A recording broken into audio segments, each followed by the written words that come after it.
Estamos con la senadora Ana Almirón para charlar acerca de, este año se consiguió una de las luchas tal vez más importantes de los últimos años en el colectivo de mujeres en la Argentina, que es el proyecto de ley de interrupción voluntaria del embarazo, donde Ana Almirón tuvo una participación importante en los debates en el Senado.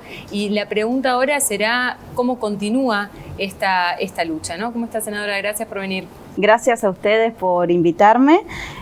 Continúa la lucha hoy en un día especial para las mujeres. Yo digo, no es un día de festejo, es un día de lucha, de reivindicación de todo lo logrado y de los que nos queda por conquistar, en las calles, en cada encuentro. Un día para reflexionar como mujer desde los lugares que estamos logrando, pero también de los que nos falta por conquistar. Y vos recién mencionabas la ley de interrupción voluntaria del embarazo. Fue una gran conquista, y yo digo que el mayor de los derechos que se visibilizó con la interrupción voluntaria del embarazo tiene que ver con el derecho a la libertad.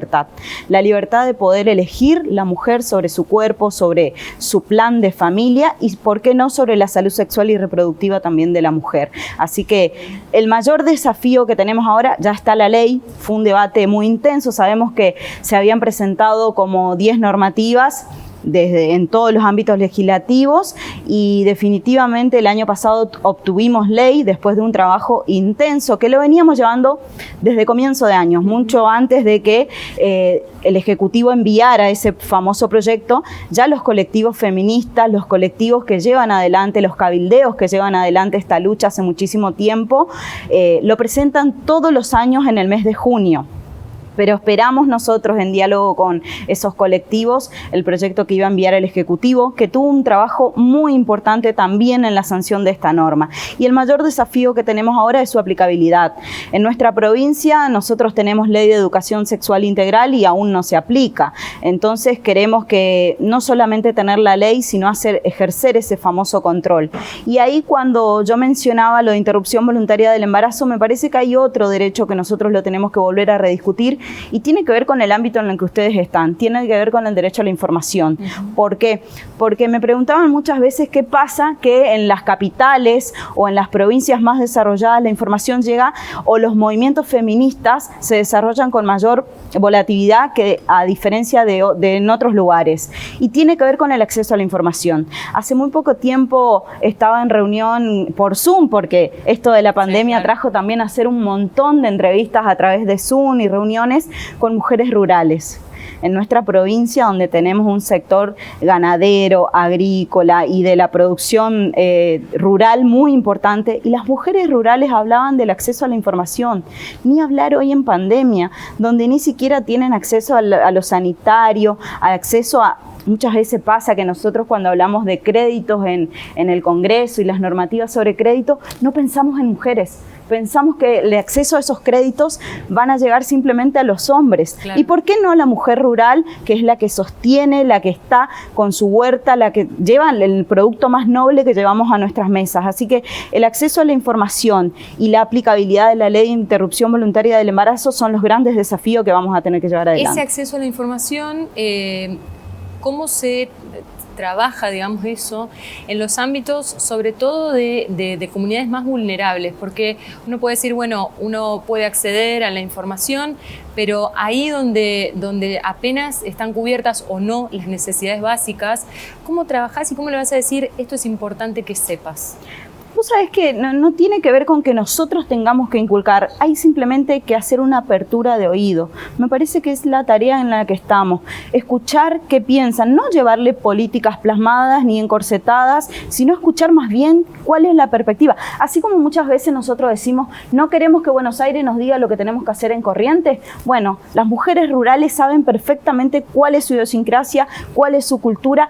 Tenemos que volcarlos en políticas públicas, que es lo que nos está faltando. Ahora, senadora, ¿cómo hacemos, por ejemplo, ya que estamos hablando de la comunicación, de la información, la comunicación con ese tipo de comunidades? Es decir, tenemos comunidades con un determinado desarrollo educativo, tecnológico, y, por ejemplo, para acceder a la vacuna, hablando de la pandemia, de la vacuna, es necesario tener internet para entrar a un padrón de gente que por ahí no tiene ni siquiera luz todavía, energía eléctrica en la provincia de Corrientes, ¿no? Entonces también hay ahí una cuestión de que hay que facilitar, me parece, también los accesos para poder igualar las condiciones, porque si no estamos hablando también como en el aire, ¿no? Yo, una de las grandes críticas que tengo hacia el gobierno provincial, justamente es si nosotros queremos que nuestros pequeños productores, porque digo, hay que cambiar la matriz productiva de Corrientes, no tiene que ser solamente el arroz y la forestación, sabemos que son los más importantes, que nosotros en estos productos somos primeros exportadores,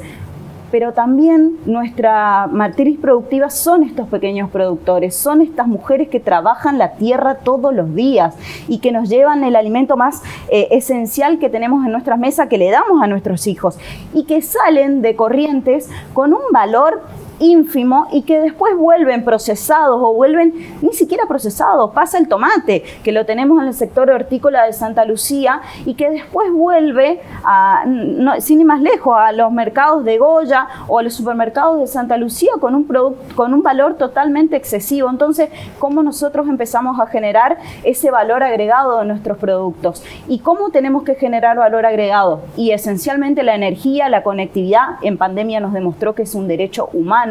Así lo reflejó en el decreto que estableció Alberto Fernández, la conectividad, los buenos caminos, cómo sacamos esa producción para que tenga valor agregado. Y son políticas que tenemos que pensarlas. Y yo ni siquiera digo que es responsabilidad del gobierno porque está hace 20 años gobernando y no pensó en esos pequeños productores. Pero también me pongo de este lado diciendo, trabajemos en conjunto para aplicar conectividad, energía y buenos caminos, que es lo que estamos trabajando hoy con la federalización de las políticas. A propósito del diagnóstico, en el debate por el aborto, su diagnóstico de la situación de la provincia no solamente se trabajó políticamente en la Argentina, sino que recorrió el mundo.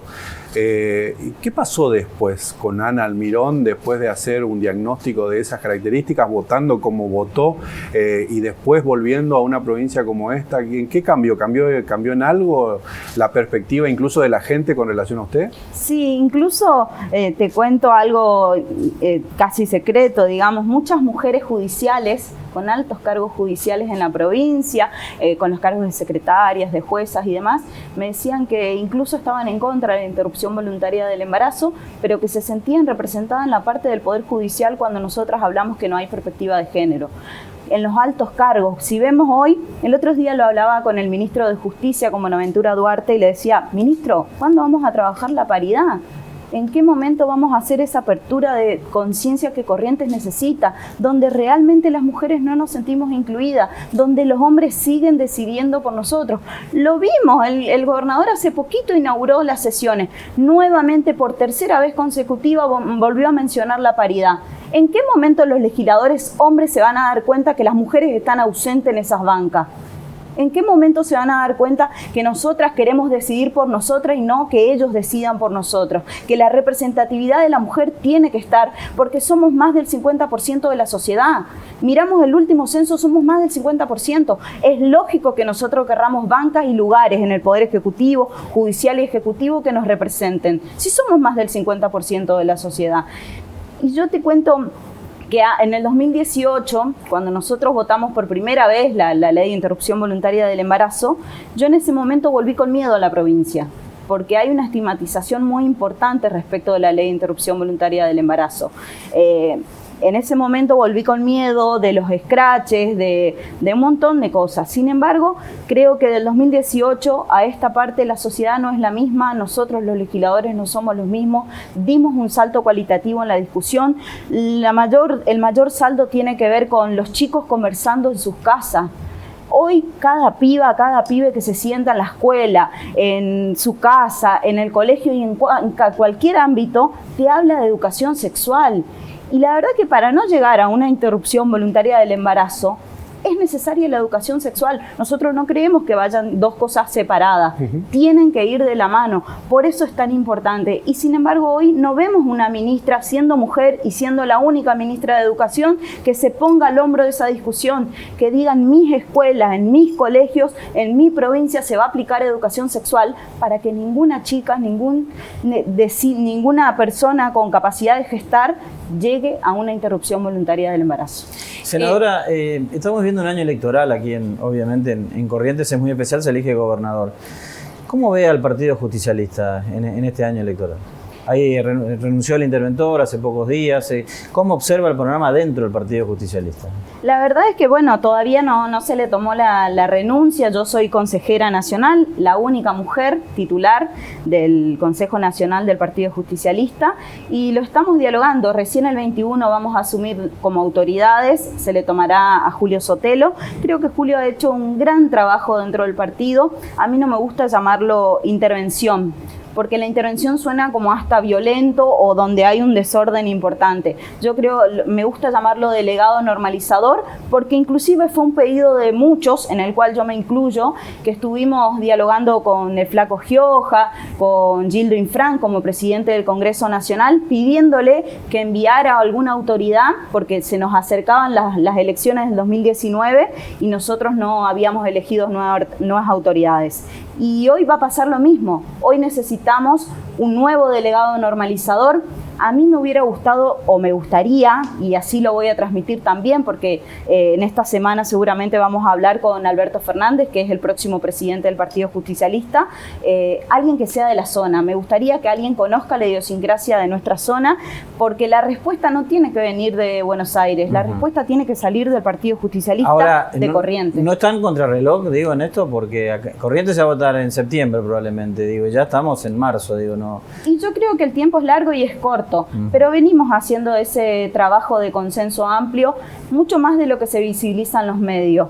Venimos dialogando durante toda la pandemia, lo hicimos con legisladores, con intendentes, con legisladores provinciales, trabajando las estrategias locales también, y eso me parece muy importante, muy sano.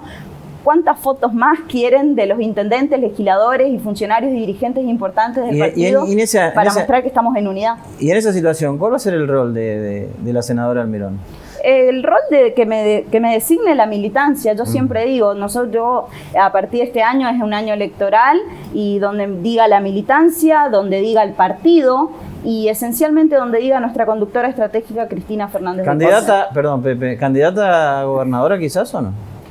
No, hoy nosotros apoyamos la candidatura de Pitín Aragón, que es nuestro compañero, es compañero nuestro de la Cámpora, se lanzó como precandidato dentro del partido. Ojalá que tengamos muchos precandidatos más, porque nosotros queremos visibilizarnos como una alternativa. Ahora, Pitín mismo la lanzó a usted al ruedo, dijo que usted podría ser una precandidata a gobernadora también. Y a mí me halaga, porque sería la primera mujer en tirarse en algo así. Yo nunca le escapo a los desafíos, pero hoy por hoy me encuentro trabajando en esa unidad. Después definiremos los cargos, porque no es algo personal. ¿La fórmula, componerla con Pitín? No creo, tenemos que ser más amplios, somos cámpora a cámpora. Sí, claro. O si no, otra vez renovando la banca en el Senado. Podría ser, donde me encuentre la militancia, donde decida la militancia voy a estar. Ahora, senadora, usted hablaba de que no le gusta la palabra intervención porque eso remite a un cierto desorden, pero el partido no está ordenado. ¿Para quién? No, porque según las últimas elecciones, por ejemplo. No, porque pasaron las elecciones de junio, coincido con vos en que fuimos todos separados y los resultados hablaron. Exactamente. Pero inmediatamente pasó esa elección y nosotros nos unimos todos en la elección nacional y nos fue muy bien, muy bien. Y ese es el mensaje que queremos llevar. Tuvimos una diferencia. Pero también les fue bien en unas cuantas elecciones nacionales. Creo que en las últimas 10, 12 elecciones nacionales siempre les fue bien. Donde no les va bien es en el segmento provincial. Y ese es el desafío que estamos construyendo, trasladar ese proyecto nacional y popular a un proyecto provincial y popular, y tratar de enamorar a los correntinos en ese sentido. Hay muchas políticas nacionales que se implementan en la provincia gracias a la gestión de muchos legisladores y legisladoras y dirigentes del partido. Bueno, ¿cómo nosotros trasladamos? Esto que yo hablaba de las mujeres rurales es una de las problemáticas que nosotros lo vamos a presentar como proyecto. Trabajar la salud, que deje de ser una salud de transporte. ¿Por qué digo de transporte? Porque acá lo único que hace el gobierno nacional es entregar ambulancias para que todo se concentre luego en Capital y terminemos saturando Corrientes Capital. Yo quiero que el chico que viva en Cacatí nazca en Cacatí y no tenga que trasladarse y tener su partida de nacimiento en Corrientes Capital o en Posadas, como sucede en muchos de los casos. La verdad es que son muchas cuestiones que estamos trabajando y ese es el desafío. ¿Cómo trasladamos ese proyecto que enamoró a los argentinos en el 2019 a la provincia de Corrientes? Senadora, muchas gracias. Muchas gracias a ustedes. La senadora Ana Almirón charlando con nosotros acerca primero de los desafíos en el ámbito de las políticas de género y luego un poco acerca del Partido Justicialista.